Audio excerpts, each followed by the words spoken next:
بسم الله الرحمن الرحیم. السلام علیکم ورحمت الله وبرکاته. ګرانو قدرمنو محترم اوریدونکو، تاسو په درانه خدمت کې حاضر یم. محترمو، هر یو صحابي زمونږ د پاره د قدر وړ دی.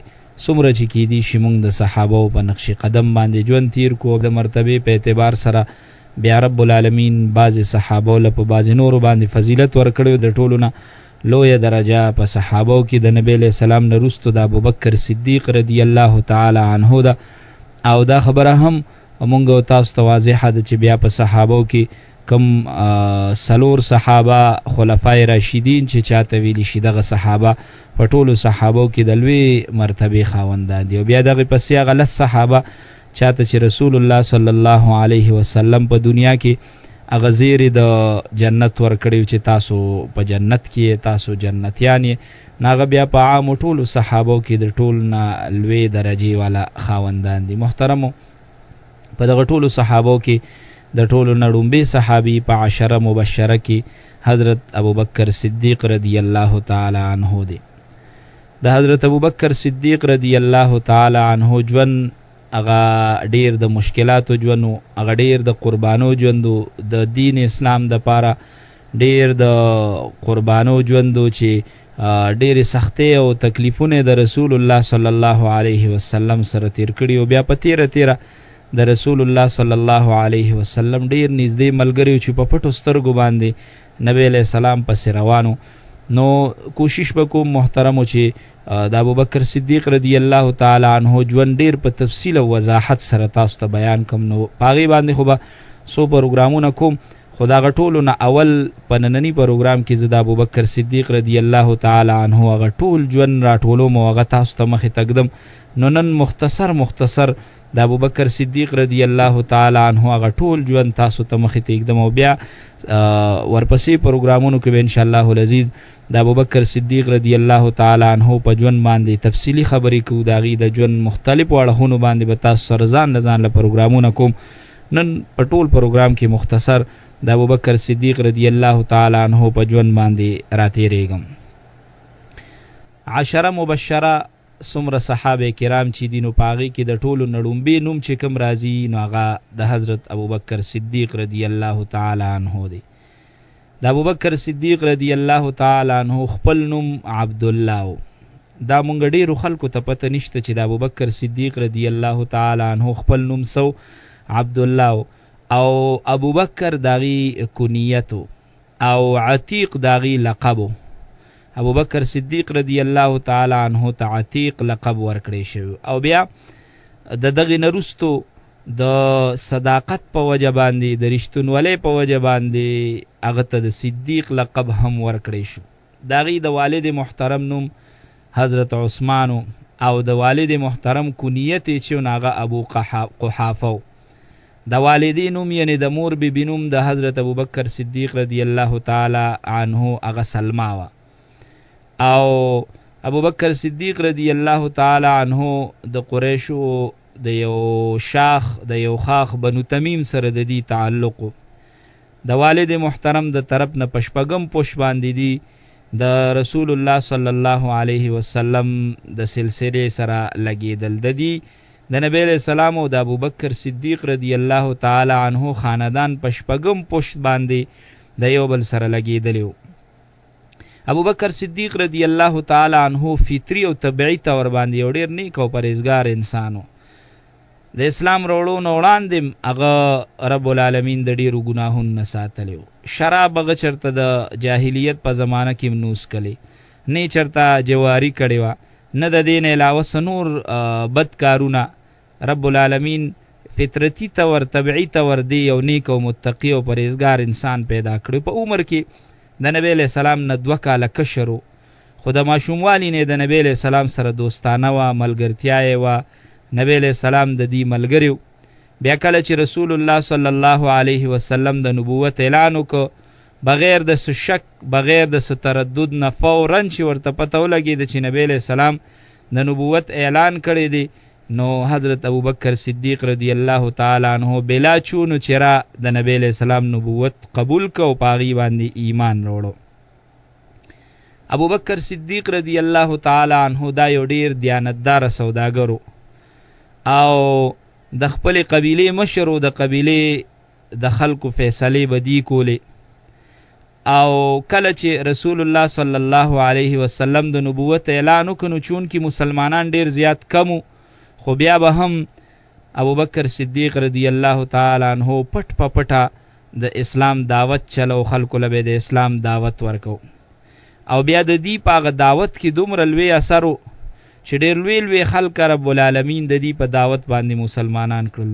لوی نمونه حضرت عثمان رضی الله تعالی عنہ، حضرت عبدالرحمن ابن عوف رضی اللہ تعالی عنہ، حضرت سعد ابن ابی وقاص رضی اللہ تعالی عنہ، حضرت ابو عبیدہ رضی اللہ تعالی عنہ، حضرت طلحہ رضی اللہ تعالی. داسې لوی اکابر صحابه چې ناغه رب العالمین د دې په دعوت باندې مسلمانان کړیو. د ابوبکر صدیق رضی الله تعالی عنہ دا یو ډیر ښه عادت و چې غیبه کم مظلوم مسلمانانو غلامان بو یا به وینځوي اغي سره به خلکو ظلم کول، نو ابوبکر صدیق رضی الله تعالی عنہ به ورغه پیسې به واغشتي او دغه غلامان به واغشتل، دغه وینځ به واغشتي او دا به د الله په نامه باندې آزاد کړل. نو د مظلوم ملګریو هر وخت به د مظلوم ملګرتیا کوله. د بخاری شریف یو روایت دی، یو ځل رسول الله صلی الله علیه وسلم د کعبه شریف په حرم کې لګیو مونږ ادا کو. د قریش یو کافر او مشرک سردار عقبہ اگر هغه د رسول الله صلی الله علیه وسلم په مره مبارکه کې صادر واچو او د صادر چولو نرسته په زور باندې هغه صادر راخ تر دې چې رسول الله صلی الله علیه وسلم مره مبارکه خفکړه. نبی علیہ السلام له سخت تکلیف ورک. په دغه وخت کې حضرت ابوبکر صدیق رضی الله تعالی عنہ راغه ورمخ کی شواغه کافر دوګی نونی و ریخ ک شاته وی فرمایل اتقتلون رجلا ان یقول ربی الله. ای ظالما تداسی یو سړی وجنی چې هغه ته صرف دا وی چې زما رب الله دی، تداسی یو سړی وجنی چې هغه ته د توحید طرف ترابلی، تداسی یو سړی وجنی چې هغه ته د بوتانو د عبادت نه منکې، تا د شرک نه منکې.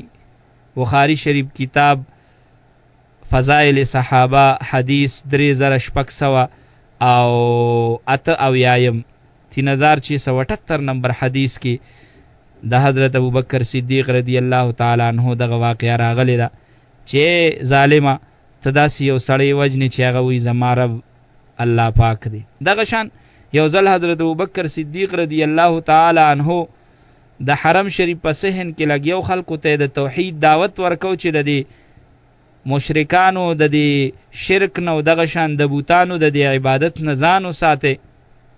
مشرکان په دې سیس باندې ډیر سخت خپشو، راوندې کړي او ټول په یو ځای را سر شو او حضرت ابوبکر صدیق رضی الله تعالی عنہ یې اوخه دومره اوخه چې ابوبکر صدیق رضی الله تعالی عنہ بیهوش شو. او د دین علاوه رسول الله صلی الله علیه وسلم ته چې څومره تکلیفونه دغه مشرکانو به رسول، نو ابوبکر صدیق رضی الله تعالی عنہ به د نبی علیہ السلام ملګری. کله چې کافران د مکی غیب مسلمانانو باندې سختي او ظلمونو زیاتې شروع کړي، نبی علیہ السلام مسلمانان ته د حبشي طرف ته د هجرت حکم فرمایو او دا غین وروسته بیا مدینه منوره ته د هجرت حکم فرمایو. نو نبی علیہ السلام په خپل چې کله دغه سفر مبارک کو هجرت کو د مکی مکرمه نه مدینه منوره ته، په دغه سفر کې د نبی علیہ السلام سره حضرت ابوبکر صدیق رضی الله تعالی عنہ ملګری.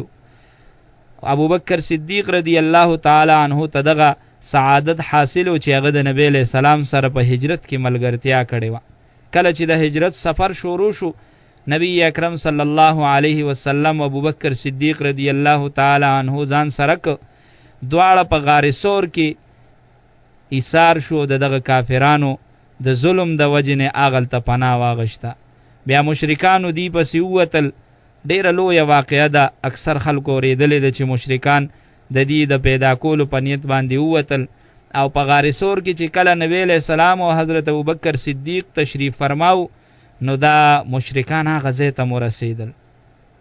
ابوبکر صدیق رضی الله تعالی عنہ نبی علیہ السلام ته عرض کړي، د الله پیغمبر کدا خلق د خپل قدمونو تلاندې وګوري نوم به ورته مونږ ښکار شو.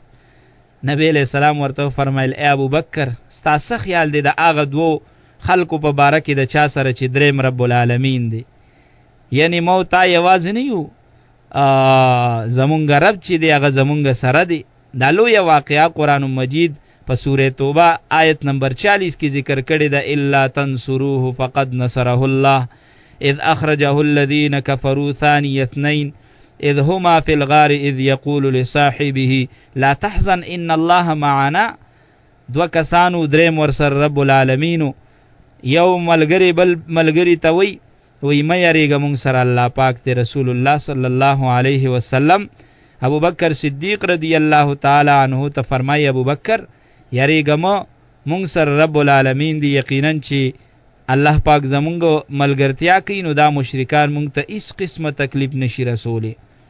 حقیقی خبره خدا ده چې په دغه آیات کې د ابو بکر صدیق رضی الله تعالی عنہ څومره فضائل موجود دي. د دین علاوه د ابو بکر صدیق رضی الله تعالی عنہ ډیر لوی فضائل دی، هغه به تاسو ته ان شاء الله تفصیلی بیانوم. د هجرت نه وروسته ابو بکر صدیق رضی الله تعالی عنہ د نبی اکرم صلی الله علیه وسلم سره یو شمیر جنگونو کې حصہ غشته ده. په غزوه بدر کې توره به لاس کې غشته او د رسول الله صلی الله علیه وسلم خوا کې به پیره کوله.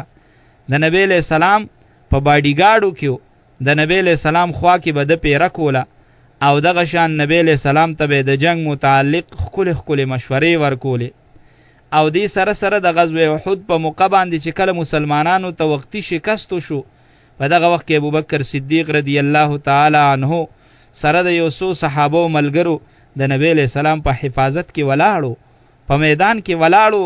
بعض صحابه ته تکلیف ورسید، د میدان جنگ ناغي اوتل، خو ابو بکر صدیق رضی الله تعالی عنہ سره د څو صحابه د نبی علیہ السلام د حفاظت د پاره کلک ولاړو، د خپل ځین نه دی خوځیدلی. دی سره سره د حدیبیه په مقام چې کوم صلح نبی علیہ السلام کړی و، ابو بکر صدیق رضی الله تعالی عنہ پاغه صلح کې موجودو. نبی اکرم صلی الله علیه وسلم چې دغه صلح وکړه نو دغه صلح شرایط په بعض صحابه باندې سخت پریوتل. د صحابه هغه بعض شرایط ناخوښه شو، خو چون کې فیصله رسول الله صلی الله علیه وسلم کړی و نو ابو بکر صدیق رضی الله تعالی عنہ مطمئن او فرمایل وی چې کوم فیصله رسول الله صلی الله علیه وسلم وکړه بس هغه درسته. دین علاوه ابو بکر صدیق رضی الله تعالی عنہ غزوه خیبر په موقع باندې په دغه جنگ کې هم شرکت کړو. غزوه تبوک په موقع باندې کله چې رسول الله صلی الله علیه وسلم اپیلو کړ د چندې د پاره چې یاره د غزوه تبوک د پاره چنده پکار ده، نو حضرت ابو بکر صدیق رضی الله تعالی عنہ لاړ کور ته، د کور ټول سامان راجمع کو په چنده کې واچو. کله چې راغی نو رسول الله صلی الله علیه وسلم ته پوښتنه وکړه، ابو بکر د خپل کور والا د پاره د سپریخي دي کنه؟ عرض یو ک اې د الله پیغمبره، زما د کور والا د پاره رب العالمین او داغه پیغمبر ما پری خوستي دي، زما د کور والا د پاره الله او داغه پیغمبر کافی دي، بس زما د کور والا د پاره چې د قدووي د دین علاوه زما د کور والا د پاره د هیڅ ضرورت نشته دي. ابو بکر صدیق رضی الله تعالی عنہ داسې د ایثار او قربانی والا صحابیو چې د دغوندې ایثار او قربانی یو صحابیم نه دا کړی. حضرت عمر فاروق رضی الله تعالی عنہ قصد وکړ چې زه به د ابو بکر صدیق رضی الله تعالی عنہ برابر په جهاد کې ساخلم. عمر فاروق د خپل ټول کور سامان را جمع ک، نیمه الته پریخو نیمه راوړ د الله په لار کې ورک. چې کله ابو بکر صدیق رضی الله تعالی عنہ د خپل کور ټول مال راوړ نو عمر فاروق اومنله او د اعلان وکړ چې په ایس عمل کې زه ابو بکر صدیق ته که د رسیدو کوشش وکم نو زه ورته رسیدی نشم. نبی اکرم صلی الله علیه وسلم ابو بکر صدیق رضی الله تعالی عنہ د هجرت په 8 کال باندې د یو حج د پاره امیر مقرر کو، او د ابو بکر صدیق رضی الله تعالی عنہ په دغه امارت او مشره کې د مسلمانانو دا ډومبه حجو. داغې نه وروستو رسول الله صلی الله علیه وسلم چې په کومه بیماری کې دغه عارضی ژوند رحلت فرمایلې دغه فانی دنیا نه سترګې پټې کړي په کومه بیماری کې، نو په هغه بیماری کې د رسول الله صلی الله علیه وسلم د فرمان مطابق ابوبکر صدیق رضی الله تعالی عنہ د نبی علیہ السلام په ژوند باندې د آخري یو څو منځونه جمع ورکړي و امامتی به ابوبکر صدیق رضی الله تعالی عنہ کوله. دومره لوی سعادت چې رسول الله صلی الله علیه وسلم په خپل امام خو چې کله بیمار شو نو حکم ابوبکر صدیق رضی الله تعالی عنہ ته چې ابوبکر زما په موجودګۍ کې بم صحابه ته امامت او جمع ته ورکې. بیا کله چې رسول الله صلی الله علیه وسلم دغه فانی دنیا نه رحلت او فرمایو نو هغه نازک او د غم هغه غمناک موقع چې وا په کومه کې چې صحابه ډیر زیات بیزړه شو، په کومه کې چې صحابه زړونه او بیلل، په کومه کې چې صحابه ډیر زیات غمگین شو، په دغه خطرناک او نازک او غمناک موقع باندې ابوبکر صدیق رضی الله تعالی عنہ ډیر په استقلال سره ډیر په استقامت سره دغه موقع ډیر خولي طریقې سره پاس کړه او داسې حالت چې پاغي کې چا د خلې نه دا خبره نشو ایسته چې رسول الله صلی الله علیه وسلم دغه فانی دنیا نسترګي پټی کړی دي. نو حضرت ابوبکر صدیق رضی الله تعالی عنہ راغ ټولو صحابو له دلاسه ورکړه. د رسول الله صلی الله علیه وسلم د وفات اعلان وکاو په یو عجیبه خطبه کې دغه خبرې مخې ته راوړي. من کان منکم یعبد محمدا فإن محمدا قد مات. پتاسو کې چې کوم انسان د محمد صلی الله علیه وسلم عبادت کوي نو بشک محمد صلی الله علیه وسلم وفات شو. ومن کان منکم یعبد الله فإن الله حی لا يموت. او که پتاسو کې څوک د رب العالمین عبادت کوي نو رب العالمین دا یو داسې ذات دی چې حی لا يموت، داسې ژوندی دی چې پاغه باندې مرګ نه راځي.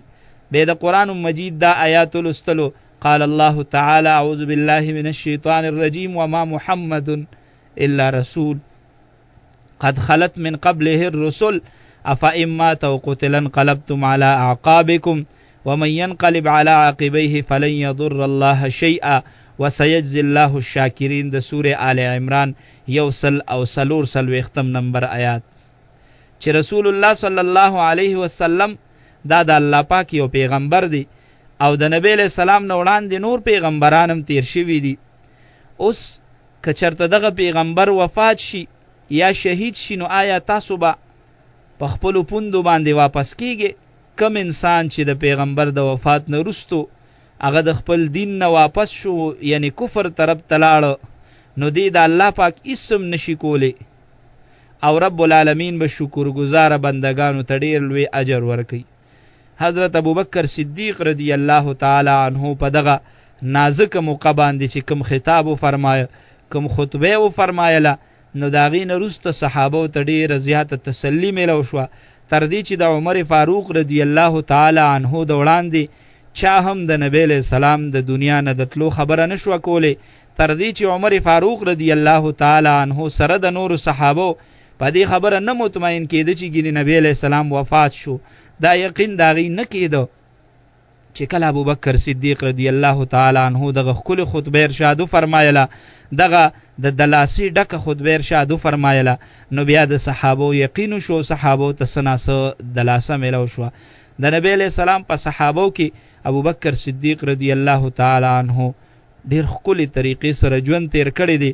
د هغې د ژوند څه حصه ما تاسو ته مختصر ټکو کې بیان کړه.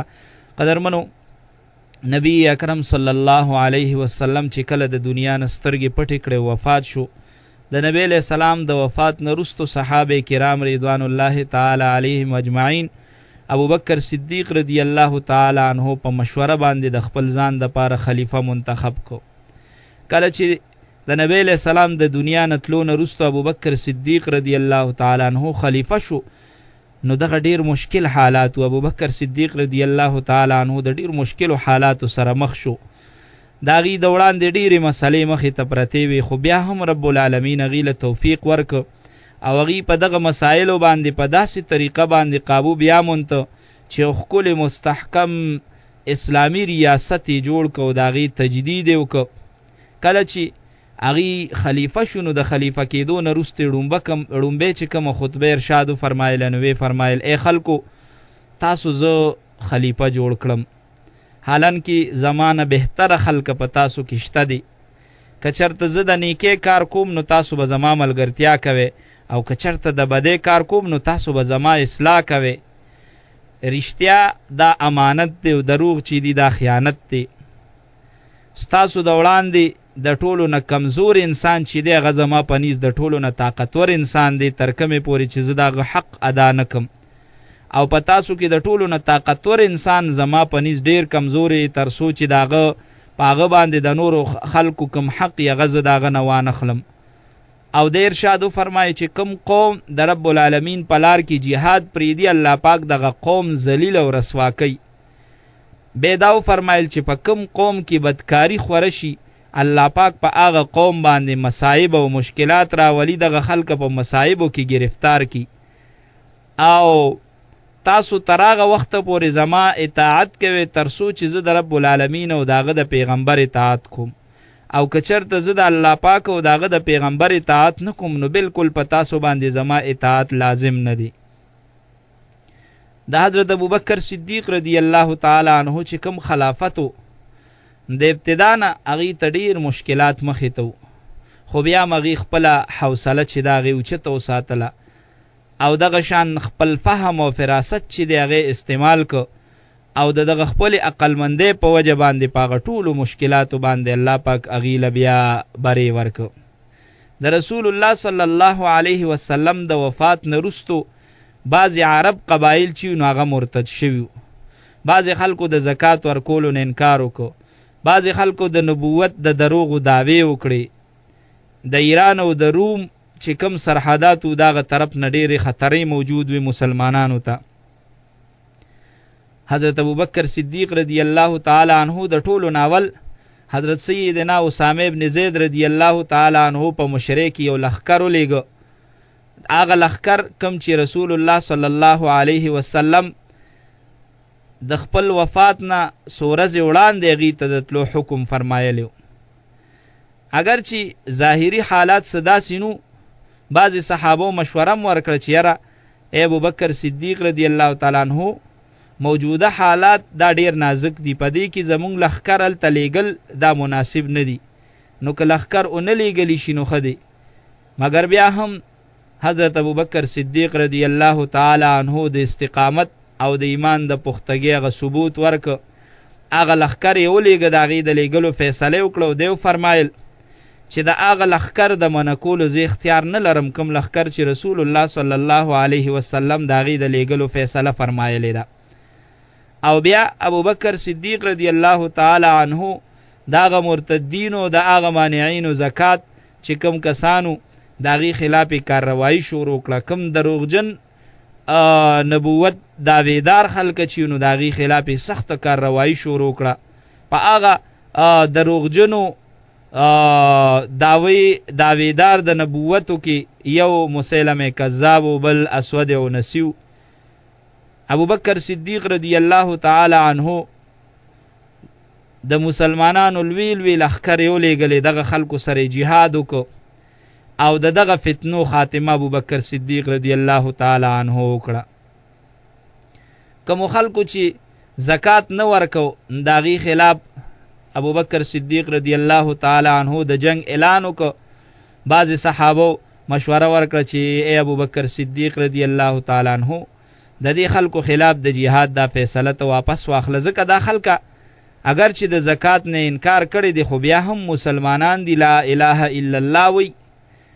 هغه صحابه چې ابوبکر صدیق رضی الله تعالی عنہ ته د جنگ نه کولو مشوره ورکړې، او په هغې کې حضرت عمر فاروق رضی الله تعالی عنہ هم شاملو، خو بیا هم ابوبکر صدیق رضی الله تعالی عنہ د دغه مانعین زکات کومو خلکو چې د زکات ورکولو نه انکار کړی د هغې خلاف یې کارروایي وکړه. ویې فرمایل چې په الله مې د قسمي هغه خلکه چا چې به د نبی علیه السلام په زمانه کې زکات ورکو، که هغې په دغه زمانه کې د اوښ یو پړی زکات په هغې کېږي او د هغې نه م انکار کوي، نو زه به د هغې خلاف جهاد کوم، او که نور را سره څوک ملګري نی زه به یوازې د هغې خلاف جهاد کوم. دا نشي کېدی چې ابوبکر صدیق به ژوندي وي او د رب العالمین د احکاماتو به خلاف ورزي کیږي. نن خلک د زکات نه انکار کوي، سبا به دا خلک د اسلام د نورو احکاماتو نه انکار وکړي. دغه تقریر چې کله ابوبکر صدیق رضی الله تعالی عنه وکړو، ناغه ټول صحابه چې ابوبکر صدیق رضی الله تعالی عنه له دا مشوره ورکړې و چې د دې خلکو خلاف جهاد مکوه، هغه ټول خلک مطمئن شو. سره د حضرت عمر فاروق رضی الله تعالی عنه نو وی فرمایل چې یاره د ابوبکر صدیق چې کومه مشوره و نو هغه ټیک و، مونږ که دې منع کو نو دا مو ښه نه کول، او ټول په دې خبره قایل شو چې یقینا د دې خلکو خلاف جهاد کول دا ضروری دي. ټول را یوځای شو او کوم خلکو چې د زکات نه انکار کو د هغې خلاف جهاد وکړو، او دومره جهاد یې وکړو چې کوم خلکو د زکات نه انکار کو هغې په خپل خپل زکاتونه راوړل او مدینه منوره کې حاضر شو چې یاره مونږ سره جنگ مه کوئ او مونږه کم حکم نه چې انکار کړی و هغه مونږه په خپله پوره کوو. د ابوبکر صدیق رضی الله تعالی عنه په زمانه کې کم داغي د خلافت زمانه چې و د بادشاهت زمانه چې و ډېرې علاقې هغه مسلمانانو فتح کړی و، په هغه ټولو علاقو کې یو اسلامي سلطنت هغې مقرر کړی و، جوړ کړی و. ابوبکر صدیق رضی الله تعالی عنه د 63 کالو په عمر کې د هجرت په 14 کال باندې 2534 عیسوي کې د دغه فانی دنیا نه هغې سترګې پټې کړې وفات شو. د هغې د خلافت زمانه چې و نو هغه ټول 2 کاله او 3 میاشتې و. ابوبکر صدیق رضی الله تعالی عنه په ټولو صحابو کې افضل ترین انسانو، د رسول الله صلی الله علیه وسلم د ټولو نړومبنی خلیفه و. د ابوبکر صدیق شمیره په 10 مبشرو کې کیږي او بلکې د هغې د ټولو نړومبي صحابي هغه ابوبکر صدیق رضی الله تعالی عنه دی. چاته چې په دنیا کې کمولاسو صحابو ته چې په دنیا کې د جنت زیری ورکړی شو. ابوبکر صدیق رضی الله تعالی عنه انتهایی رښتونی انسان و، د کمې په وجه چې باغی ته صدیق ویل کېده. ساده مزاج والا، عبادت گزار، د قربانۍ والا او دغه شان مهمان نواز انسان و، ملمانه به ډیر زیات خوښ و. انتهایی بهادر انسان و، رب العالمین ډیر لوی عزم او همت ورکړی او دغه شان یو معامله په ښه طریقې سره د اوارولو یو ډېره ښکلې ملکه په هغې کې وه. دې سره سره په کار روزګار کې ډېر دیانتدار و. ابوبکر صدیق رضی الله تعالی عنه قرآن مجید جمع کړی او دغه قرآن مجید په یو جلد کې لیکلی و. د دې نه وړاندې د قرآن مجید جلد وغیره نو، بلکې په مختلفو څیزونو باندې به خور وور لیکلی شوی پروت و. ابوبکر صدیق رضی الله تعالی عنه په ډېر مشکل حالت کې خواره مسلمانان را یوځای کړل، په هغې کې اتفاق او اتحاد پیدا کړ. او دغې سره سره د ابوبکر صدیق رضی الله تعالی عنه دا هم یو لوی خوش قسمتی وه چې په مسلمانانو سړو کې د ټولو ناول ایمان ابوبکر صدیق رضی الله تعالی عنه راوړو. د نبی علیہ السلام په ملګرو کې ابوبکر صدیق رضی الله تعالی عنه نبی علیہ السلام ته ډیر نږدې ملګری او دې سره سره ابوبکر صدیق رضی الله تعالی عنه خپل ټول عمر د نبی علیہ السلام په ملګرتیا کې تیر کړو او د دغې د وجې نه چې نبی علیہ السلام سره ډیر مینه او محبت په دنیا کې نبی علیہ السلام ته ډیر زیات نږدې او د وفات نه وروسته د نبی علیہ السلام سره په خوا کې دفن شو. د نبی علیہ السلام په احادیث مبارکو کې د ابوبکر صدیق رضی الله تعالی عنه ډیر زیات فضائل او مناقب موجود دي. د بخاری شریف حدیث مبارک دی نبی علیہ السلام فرمای په خلکو کې د ټولو نه زیات ملګرتیا او دغه شان په خلکو کې د ټولو نه زیات محسن چا چې ما سره ډیر زیات احسانات کړي نو هغه ابوبکر صدیق رضی الله تعالی عنه دی. که په دنیا کې ما د رب العالمین نه علاوه یو بل چا لره خلیل جوړولی شو نو ما به ابوبکر صدیق رضی الله تعالی عنه خپل خلیل جوړ کړی. لیکن ابوبکر صدیق رضی الله تعالی عنه سره زما اسلامی ورورولي ده او محبت مې دی ورسره.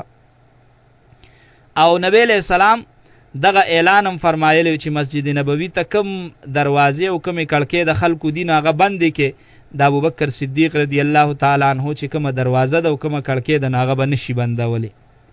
ترمذی شریف روایت دی ابواب المناقب کې حدیث نمبر 3661 نبی علیہ السلام فرمای که په ما باندې په دنیا کې چا ډیر احسانات کړي وي هر څومره احسانات یې کړي وي ما د هغې بدله په دنیا کې هغه خلکو له ورکړې ده. خو ابوبکر صدیق یو داسې زما ملګری دی او محسن دی چا چې په ما احسانات کړي دي او ما د هغې بدله په دنیا کې نه ده ورکړې بلکې د هغې بدله به رب العالمین د قیامت په ورځ هغه له ورکوي.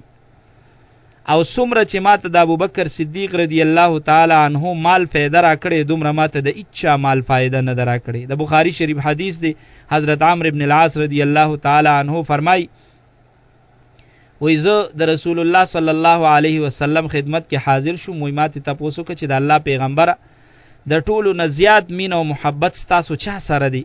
وای نبی علیہ السلام راسته ارشاد فرمایي چې عائشه صدیقه رضی الله تعالی عنها سره. وای بیا مې عرض وکړ چې جی دا خو په زنانو کې دی په نارینو کې د ټولو نه زیات مین او محبت د چا سره دی؟ وای نبی علیہ السلام راته ارشاد فرمایي چې د عائشه صدیقه رضی الله تعالی عنها والد محترم سره یعنی ابوبکر صدیق رضی الله تعالی عنه سره. وای بیا مې ته تاسو کې چې دا غي نه روسته دي زیات محبت چا سره دی؟ وای نبی علیہ السلام ارشاد فرمایي چې حضرت عمر ابن الخطاب رضی الله تعالی عنه سره. وای د دین روسته مې ته بیا تاسو نو کړلو نبی علیہ السلام را ته ډیر زیات نمونه واغشتل. نو په دغه حدیث مبارک کې د ابوبکر صدیق رضی الله تعالی عنه دغه فضیلت واضح کیږي. محترمو په دغه ټول پروګرام کې می تاسو سره د ابوبکر صدیق رضی الله تعالی عنہ د ژوند مختصر حالات او دې سره د نبی علیہ السلام د وړاندې داغي فضیلت دې سره د نبی علیہ السلام داغي سره مين او محبت په مختصر الفاظو کې مخې ته راوړل. ان شاء الله العزیز نور پروګرامونه د ابوبکر صدیق رضی الله تعالی عنہ د ژوند په واقعات باندې چې ابوبکر صدیق رضی الله تعالی عنہ د کم خاندان سره تعلق لاره پاغي باندې به خبرې ترې کوم. ان شاء الله العزیز د حضرت ابوبکر صدیق رضی الله تعالی عنہ د اسلام وروړو وړاندې داغي د خاندانونو بحث به ان شاء الله تاسو سره کوم. او دین علاوه د ابوبکر صدیق رضی الله تعالی عنہ د بهادرۍ داغي د سخاوت داغي د علم او فضل او د دین علاوه داغي د خولي ژوند تیرولو د سره د نبی علیہ السلام په ملګرتیا کې چې ابوبکر صدیق کوم مشکلات تیر کړی دي ابوبکر صدیق رضی الله تعالی عنہ په خلافت کې چې کوم واقعات غي تراغلي دي دغه ټول به تاسو سره په نورو پروګرامونو کې ان شاء الله العزیز خو تفصیل سره ذکر کوم. په دغه نننی پروګرام کې می داغي د ژوند هغه خاکس تاسو د وړاندې ذکر کړه. الله دې وکړي چې زمونږ او تاسو د ټولو ژوند د رسول الله صلی الله علیه وسلم د صحابه په دغه خپل ژوند او په نقش قدم باندې تیر شي. الله دې دغه خلکو په برکت باندې زمونږ او تاسو د دنیا او د آخرت کامیابی نصیب کړي. قدرمنو د پروګرام وخت پای ته رسیدل بل پروګرام کې به تاسو سره ملاقات کیږي. په دغه کلماتو اجازه تخلم هر ځای کې خادباد او بریالي اوسئ. دلوي الله پامان.